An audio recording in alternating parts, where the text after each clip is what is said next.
People taking over houses, living in them without permission. We're going beyond the headlines to find out if there's any action state lawmakers can take to stop people from moving in, and why are police almost powerless to stop it. At 5 o'clock, good afternoon. I'm Jeff Gianola. And I'm Kelly Day. Thanks for joining us tonight at 5 o'clock. We first told you about this last night at 5. A group of suspected squatters had taken over a home on Southeast Franklin Street.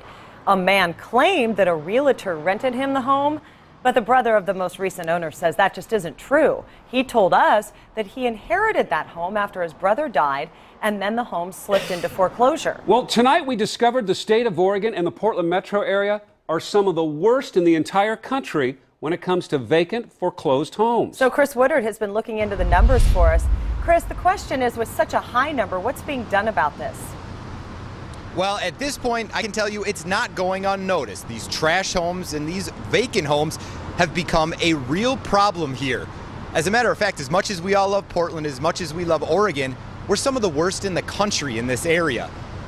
Though when lawmakers tried to help, they may have actually made things worse. So I asked what they can do to fix it. They stole the windows. They have brought mattresses and blankets. The homes are often dirty, dangerous, and for neighbors, depressing. Vacant homes in foreclosure, owned by people who have walked away or the bank, and many times taken over by squatters. It's unclear often who is responsible for a particular home. And here in our area, the problem is bad. I found out Oregon is the worst of all states, with 40% of our foreclosed homes vacant. And the Portland-Vancouver metro area is in the top 10 for cities, with 37% of foreclosed homes vacant.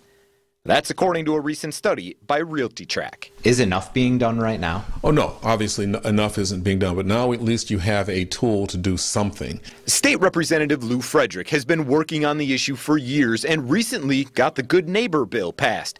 It gives local governments the ability to get their money back if they repair or work on a foreclosed home. It also requires the posting of a contact name and number so neighbors know who's responsible for the home. But there is still a problem, so I asked Frederick what else can be done. I think it's going to be another set of discussions on how we actually approach this to avoid these kinds of things in the first place. I called the RealtyTrack VP to ask why Oregon has such an issue.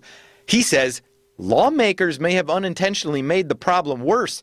Recent legislation designed to help homeowners who want to stay in their homes has really slowed down the foreclosure process.